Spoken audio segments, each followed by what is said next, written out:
Уважаеми зрители, сутрешният ни блог Прозорец към деня продължава. Гост при мен в студиото вече е Делян Ангелов, който ще ни разкаже какви са трудностите, особеностите и къде намира удовлетворение работата, т.е. къде намира място удовлетворението в работата и професията коминочистач. Добро утро! Добро утро! Радвам се, че приехте поканата да ни гостувате. Естествено, как няма да я приема такава приятна покана. Разкажете ни как започна всичко, кога решихте да бъдете коминочистач? Като всяко хубаво нещо стана съвсем случайно. Аз съм разказвал и преди, но ще се повторя. Случайно видях една жена в един сайт, който беше качила реклама, че търси, обява всъщност, че търси коминочистач, който да изчисти комини, 2 броя. И явно никой не се беше отзовал. Съответно аз реших да помогна на тази жена, да й свърша тази услуга, въпреки че не бях коминочистач сертифициран, както съм вече днес. Обадих се на посочения телефон, съответно тя ме вдигна, аз отидох, убедих я, че съм най-добрият коминочистач, който тя някога е виждала и срещала, въпреки че тя доста се съмняваше в началото, но след като успях да свърша качествено работата и в срок, и тя се увери също в моите умения на коминочистач. А ти за себе си защо беше убеден, че го можеш? Нещо отвътре ли ти подсказа да се занимаваш точно с това? Първоначално движещата ми сила бяха 30 лева, което тя беше обявила, че ще плати за тези 2 комина. Но другото, което ме накара да съм уверен в себе си, е, че съм уверен в себе си. По принцип, не само за почистване на комина, във всяко едно начинание, с което се залавям. И мисля, че по принцип хората трябва да бъдат такива, да бъдат уверени в себе си, без значение дали могат нещо или не могат, трябва да се вярват, защото като вярват и успяват. А сега, когато вече си сертифициран коминочистач, работата как ти се вижда? По-лесна, отколкото си предполагал, или по-трудна? Какви са особеностите на тази професия?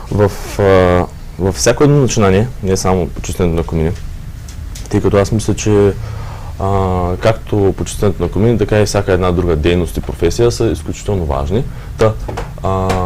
Както във всяко едно начинание, което човек започва, така и в комините и коминочистването, има 3 етапа на развитие. Първият е лесно, вторият е трудно, третият е лесно. Съответно, започваш да правиш нещо и ти се струва много лесно, защото си виждал как другите го правят с лекота.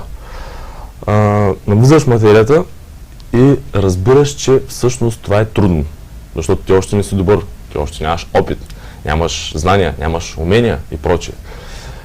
С практиката, която човек би трябвало да упражнява, и с желанието за извършване на нещата, без значение какви са, идва и третия етап в развитието на всяко едно нещо, всяко едно начинание, а именно отново лесния етап, който вече наистина ти е лесно, но не защото съм внушил, че е лесно, а защото наистина е така, защото вече съм натрупал опит, съответно.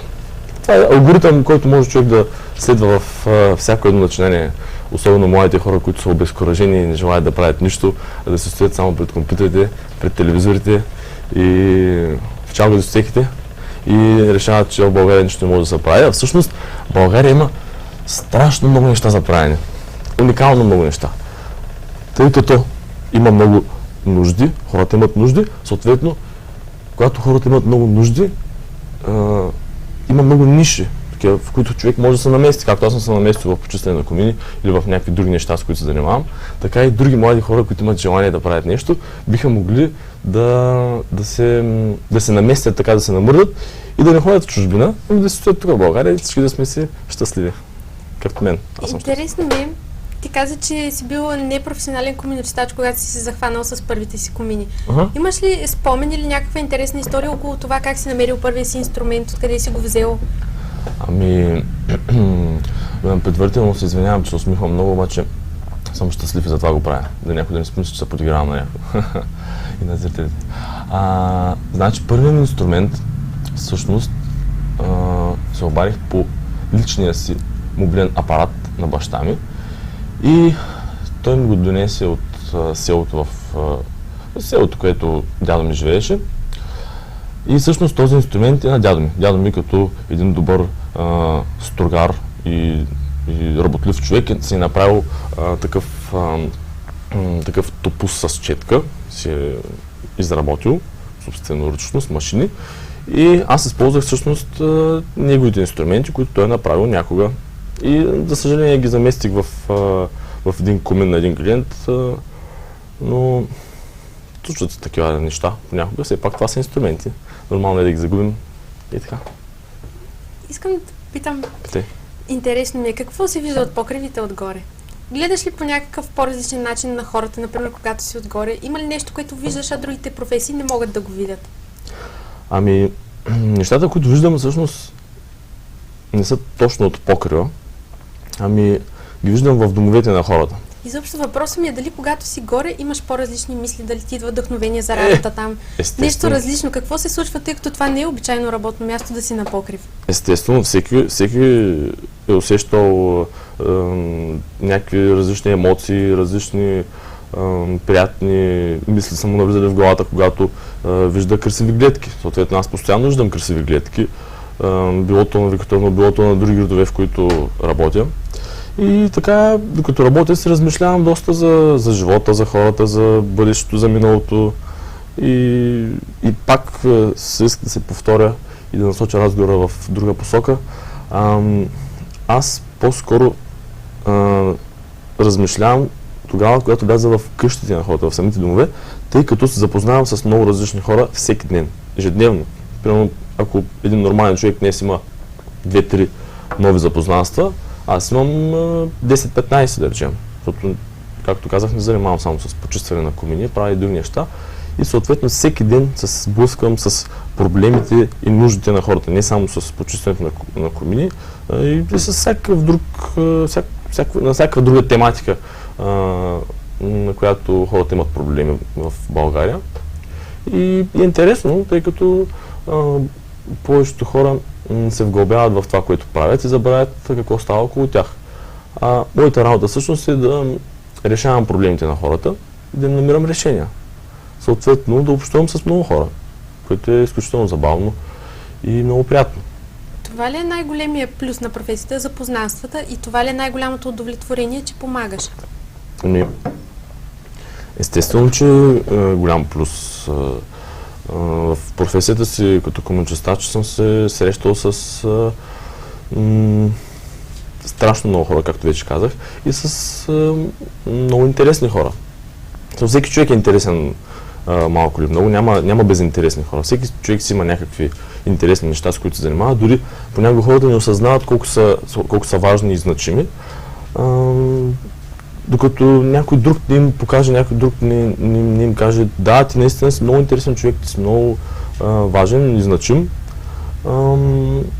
И другото, което, нали, като удовлетворение от професията, и наистина това, че да, това решение на проблемите на хората е доста приятно. Когато отидеш в някой дом, нечий дом, хората имат някакви теглила, някакви проблеми и ти малко или много, освен с дейността, която извършваш, с хумор, с смешки и с общуване,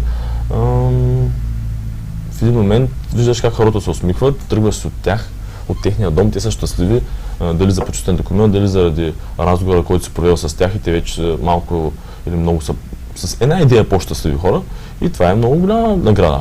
Мисля, че не само за мен, а за всички хора, които се занимават с някакъв вид услуги директно към клиента. Защото реално това е някакъв вид продажба на услуги, директна продажба на услуги към клиента.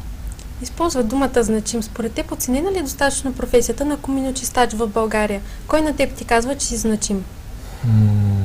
То не е нужно някой да ми казва, че съм значим, защото аз се чувствам значим, защото виждам, че помагам на хората. Доста професии в България не са оценени според мен и отново стигаме до момента, в който хората не си вярват. Ако хората си вярваха, ако хората се чувстваха значими, може би щяхме да сме много по-щастлива нация като цяло. Според мен всяка една професия е важна, както човекът, който чисти комини, така човекът, който чисти входове, който чисти стъкла, който поправя печки, защото щом тази професия е нужна на обществото, значи човекът, който упражнява, също е нужен на обществото. Съответно, той трябва да бъде горд с това, което прави, без значение какво е то. Дали прави операции на кръстни връзки на колена, примерно, дали чисти комини, дали мете улици, щом се е хванал с това нещо да го прави, би следвало това нещо да му доставя удовлетворение. На края на работния ден е хубаво човек да се прибере вкъщи и да бъде щастлив от това, което е свършил, от задачите, с които е успял да се справи и като цяло, когато човек е щастлив и хората около него стават щастливи и всичко става доста приятно и лесно като ежедневие, като работа и като живот. Смяташ ли за реализация в сферата на правото? Задавам ти този въпрос, защото ти имаш необходимите познания, може да споделиш на зрителите ни. Какво да не споделя на зрителите? На този етап от моят живот не мисля, че това е нещо, с което трябва да се занимавам.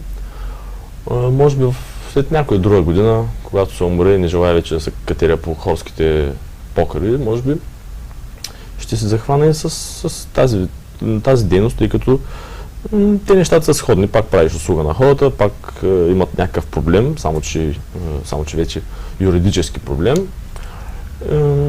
Пак носиш някакъв вид удовлетворение, но хората като цяло в България сякаш ги е страх от адвокатите, тъй като като се срещнат с адвокатите се притесняват много, защото очакват, че има голям хонорар, че ще им вземе доста пари, че има някакъв проблем. А пък като се срещнат с комунистачите, като начало се усмихват, защото нали, професията е така забавна. Очакват някой да им говори смешки, да им говори някакви забавни неща. И аз се опитвам да оправдя очакванията на хората. Нали. Те очакват да се забавляват, когато се срещнат с мен. И аз се опитвам да им създам такова добро настроение. Съответно, не желая да се занимавам с юридически услуги в момента. Може утре да реша друго обаче, защото много бързо се променям на решенията.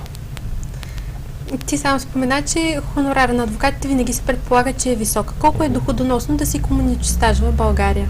Имаме предвид не каква е цената на услугите, които предлагаш, а дали може да се живее от това и дали парите са достатъчни?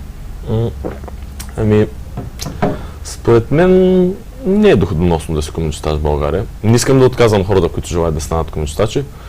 Даже бих се радвал, ако имам последователи в тази дейност, бих научил всеки, който желая да чисти комини, бих му показал, бих го поканил в камерата, занаятчийската камера да стане комуничистач, но тъй като тази дейност не е чак толкова доходоносна, аз се занимавам с други услуги и отново съм движещата ми сила е това, че хората имат нужда от много неща, имат много проблеми и когато живеем в такава държава, където има доста проблеми на всяко ниво, нали?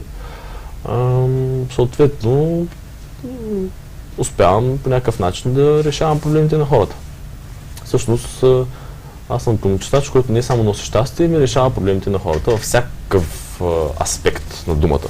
Носиш ли наистина щастие или носиш щастие само когато си в ролята на комуничистач? Факта, че си говорим да се усмихваш, говори ясно, че нося щастие. Аз съм сигурен, че нося щастие. Даже толкова много съм си повярвал, че съм убеден, че нося щастие. А щом съм убеден, значи нося щастие. Нали? Предполагам. Аз убеден съм, сигурен съм, гарантирам, че днес ще се случи нещо хубаво.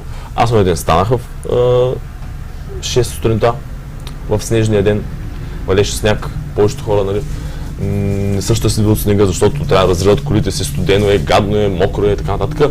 Аз бях много щастлив от това, че вали сняг, всичко беше бяло, красиво, града беше бял, станах, изгледах едната кола, почувствих другата кола, почувствих третата кола и вървейки в снега, газейки в белия сняг, който още беше бял, не беше мръсен от колите, и си пеех една песничка, весела така снежна песничка и що да видя на земята, 20 лева.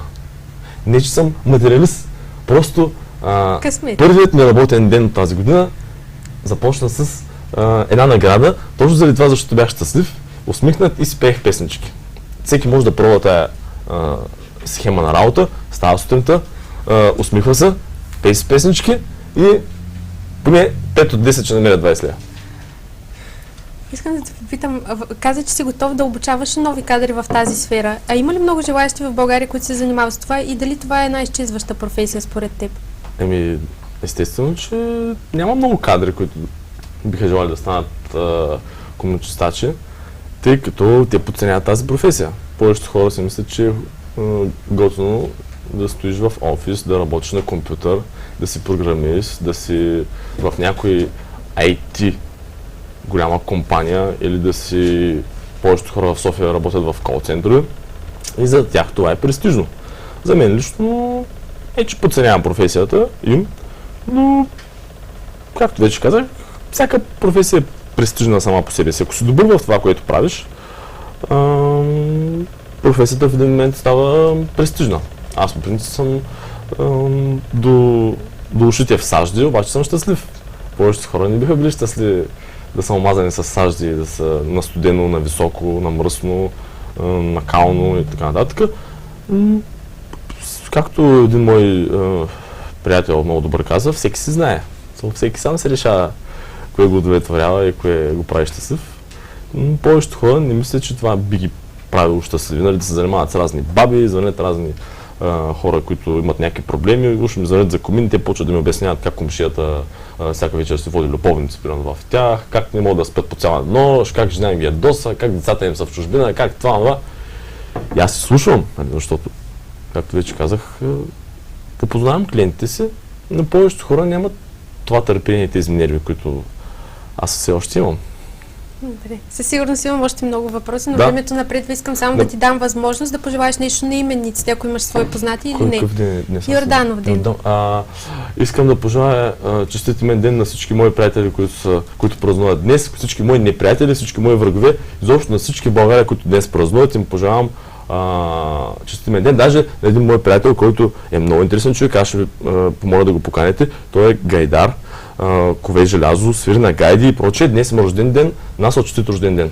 Той е мой фен също така. И може да, виждате, имам какво да кажа, може да ми направите едно сутрешно такова блокче, 5-10 минути всеки ден да зареждам хората с позитивизъм, за да може да направим хората по-щастливи. Едно сутрешно блокче ми измислете тук, ще говоря глупости сутрин, ще забавлявам хората и после заминавам да си честя комюнити. Чудесно предложение. Рожден ден, Насо!